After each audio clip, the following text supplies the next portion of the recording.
Silakan klik tombol subscribe dan aktifkan notifikasi pada tombol lonceng supaya tidak tertinggal video seputar misteri dan pembahasan menarik lainnya, dan klik tombol like juga jika sahabat menyukai video ini. Saya tanya, kamu kenal iblis? Tahu, pernah dengar? Kamu kenal Dajjal? Pernah dengar? Kamu kenal Ya'juj Ma'juj?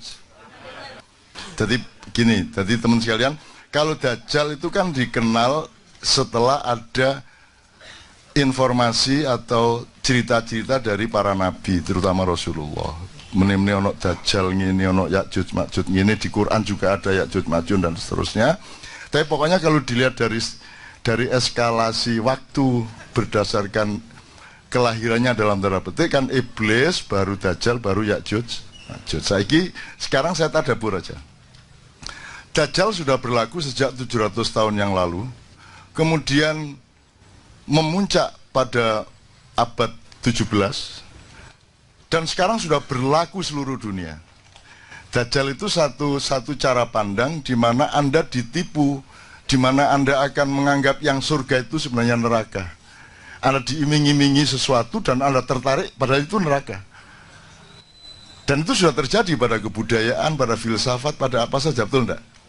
Yang Anda cari-cari itu, Allah sendiri mengatakan, aku bikin tampak indah dunia itu bagi orang-orang yang kafir, kan begitu. Dajjal sudah berlaku sekarang. Semua sistem politik, semua sistem kebudayaan, semua sistem nilai dan kepercayaan sudah Dajjaliyah semua sekarang ini.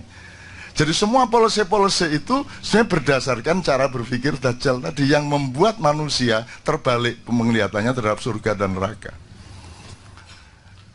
Anda sekarang ini takut nggak sama neraka? Menurut Anda, wong Indonesia ini bener takut apa tidak? Nggak takut-takut amat toh. Kan sibuk sama ingin ke surga. Dan yang disebut surga itu pokoknya kan duwe lomah lebih besar, bojo luwe ayu dan akeh. Ngono ta sing dibayangno. Jadi aspirasi orang kebanyakan tentang surga itu aspirasi materialisme. Gitu ya. Jadi bayanginnya tetap bayang materialistik gitu loh. Hanya seseorang bisa merupakan neraka bagi orang lain. Ada kamu beli motor baru, itu neraka bagi tetanggamu, betul enggak? Betul enggak? Yang satu kawin mengawini cewek, neraka bagi laki-laki yang tidak mencapai cewek itu. Itulah dunia. Di surga tidak. Di surga kata Allah kita terpenuhi semua yang kita inginkan, tapi tidak ada konflik. Bahkan ada ayat mereka berebut gelas, tapi tidak ada pertengkaran dalam perebutan itu, dan seterusnya lah, macam-macam gejala-gejala surga itu. Saya ingin mengatakan ini kepada Anda semua, untuk supaya Anda itu jangan terlalu bingung-bingung amat melihat keadaan ini. Indonesia itu tidak ada, kan tidak ada apa-apa. Dunia tidak ada, ya apa-apa toh mas. Kamu pikir Anda cuma hidup sekali? Bagaimana kalau nanti dihidupkan lagi? Iki tak tekati loh ini, awas ngonek. Ya Allah, semua jamaah KJ tolong hidupkan lagi. Sesuai dengan ayatmu, Allah mengatakan, enggak, bukan itu. Kenapa kamu ingkar kepada Allah, kata dia. Padahal dulunya kamu mati, gitu kan kalimatnya. Dulunya kamu mati. Kalau dulunya mati, sebelum mati hidup apa enggak? Berarti sekali ya. Dulunya kamu mati berarti kita tarik ke belakang, berarti sebelum mati tadi kan hidup, berarti satu kali hidup, satu kali mati. Padahal dulunya kamu mati, kemudian aku hidupkan lagi, berarti dua kali. Kemudian aku matikan lagi, dua kali hidup, dua kali mati. Kemudian aku hidupkan lagi di surga. Di ayat ini tok aja Anda hidup dua kali, baru di surga. Yon rokok lah nek kono. Tapi dengan catatan rokok yang saya bilang itu omongannya Dajjal. Kan gitu. Jadi kalau omongan saya, Anda surga. Jadi teman-teman sekalian, Dajjal sudah berlaku. Jadi pertama ketika ada penghancuran Inkamaya, penyebaran perampok-perampok dari barat ke selatan dan ke timur sampai ke Amerika Latin. Ya. di laut-laut di mana Mojopahit jadi gugup, Demak jadi gugup, semua sampai terjadi ada 4 tahun kosong di mana Sunan Kalijogo memimpin penimbunan kekayaan yang sampai sekarang belum ditemukan dan seterusnya. Iki tak persingkat, Rek. Dajjal sudah berlaku, ya. Sampai kemudian ada yang namanya masa pencerahan, Renaissance, Aufklärung dan seterusnya. Itu puncak ilmunya Dajjal. Kemudian sampai ada sandiwara timur lawan barat, komunisme lawan kapitalisme, terus ada demokrasi segala macam, terus dibikin ada negara, ada nation state, mari ngono apa state, apa ngono state, terus pokoknya negara seolah-olah penting. Begitu wis dadi negara dibuka pagere negara. Sekarang MEA masuk semua sini, masuk semua lho. Jarit negara. Jadi kita diombang-ambingkan, ya. Dan di puncak suksesnya Dajjal itu secara alam pikiran sudah, intelektual sudah, spiritual pun sudah. Kemudian sistem budaya sudah, sistem politik sudah, undang-undang pun undang-undang yang terbalik seperti itu.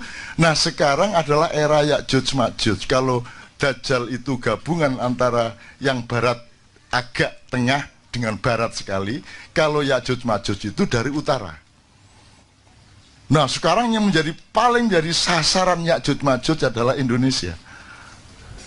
Ngono ceritanya. Ya'juj Ma'juj itu pokoknya kuning lah.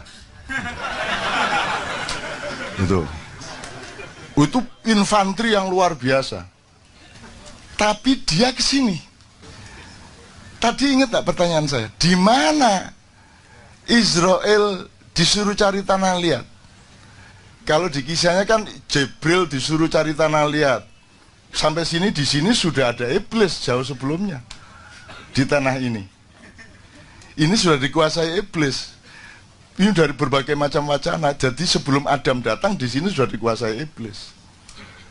Gitu loh. Karena iblis langsung lari, begitu diibliskan karena la yasjud itu tidak tahu sujud, dia langsung diusir ke sini. Jadi ketika Jibril mau ambil tanah liat, dihalangi sama iblis, Jibril lari. Mikael lari. Terus Israfil lari, tinggal Israel. Israel memakai ilmunya iblis. Gitu. Iblis itu pinter. Oke, aku sekarang yang tertua di antara tiga ini yang mana? Iblis. Sekarang kalau kamu lihat riwayat-riwayat yang dituturkan oleh Allah dan dari kepustakaan Islam, Iblis sama malaikat Jibril duluan mana? Iblis. Dia paling senior di antara para malaikat. Gitu? Siapa yang lebih senior dari Iblis? Nur Muhammad. Muhammad ketika belum bertajalli atau mewujud menjadi Muhammad bin Abdullah melalui ibunya dan bapaknya. Tapi dia masih berupa gelombang dan cahaya, kan begitu kan? Oke. Nah, Ya'juj Ma'juj itu lahirnya kapan? Dajjal itu ya mesti ae kon gak ro. Oke, tak terusin dikit. Ini saya ngomong soal usia tadi loh.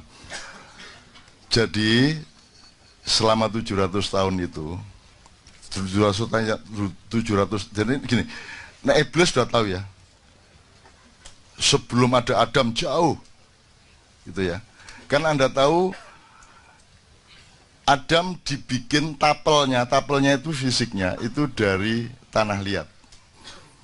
Nah, tanah liat ini yang paling mudah dicari di mana?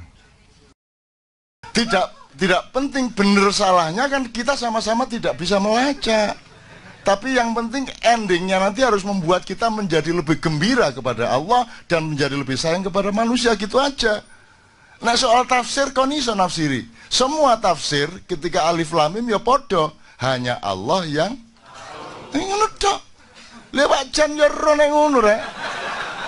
Nah, hanya Allah yang tahu, ya semua orang tahu itu. Kan artinya tidak bisa ditafsirkan tetap. Karena gini loh, saya tuh didatangi beberapa orang dan berkali-kali. Sopo kon? Kulo diutus Nabi Ibrahim, Cak. Besoknya lagi, sopo kon? Kulo utusannya Nabi Musa. Terus datang lagi, kulo niku utusannya Kanjeng Nabi Muhammad SAW. Kok aku dengar ngutus wong nang aku ngono? Mboten, Cak. Kanjeng Nabi niku ngersulo. ngapa kok ngersulo? Ngersulo itu hatinya nelongso gitu loh. Apa kok Kanjeng Nabi ngersulo? Lah iya, oleh iki orang-orang Islam sekarang itu ittiba Rasul, mengikuti sunnah Rasul kok mek jenggote tok. Mbok rambutnya ya ditiru, ngono ceritanya. Silakan klik tombol subscribe dan aktifkan notifikasi pada tombol lonceng supaya tidak tertinggal video seputar misteri dan pembahasan menarik lainnya, dan klik tombol like juga jika sahabat menyukai video ini.